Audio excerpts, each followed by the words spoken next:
আসসালামু আলাইকুম।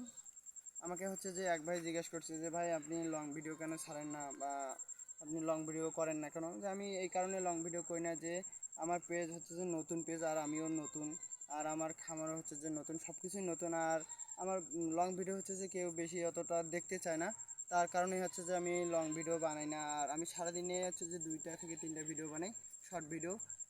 মানে মূল মূল ভিডিও যেটা প্রয়োজন ওই মানে মানুষদের যেটা দেখলে শিখতে পারবে, আমি ওইগুলো জিনিসে বানাই। যে এই শর্ট ভিডিও বা দেখতে তার ইচ্ছুক, যে ভিডিওটা দেখলে যে হ্যাঁ আমার ওই মন চাচ্ছে যে আমি এই কাজটা করি, বেকার বসে না থাকে, তার কারণে আমি হচ্ছে যে শর্ট ভিডিও বানাই।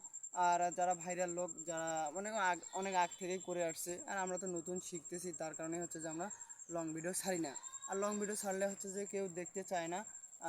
দেখো, লং ভিডিও এটা কি দেখি, শর্ট ভিডিও হলে 30 সেকেন্ড বা 2 সেকেন্ড 2 মিনিট হলে হালকা পাতলা হলেও মানুষ দেখে, কারণ নতুন মানুষ তো, তার কারণে হচ্ছে যে দেখতে চায় না মানুষ। আর আপনারা দোয়া করবেন যে আমার পেজটা যেন বড় হয়, আর সাপোর্ট করলে অবশ্যই আমি লং ভিডিও দিতে পারবো। আর আমি ভালোভাবে খামারে কাজ করতে পারবো, আর খামার বড় করতে পারবো। আপনারা দোয়া রাখবেন। সবাই ভালো থাকবেন, সুস্থ থাকবেন। আসসালামু আলাইকুম।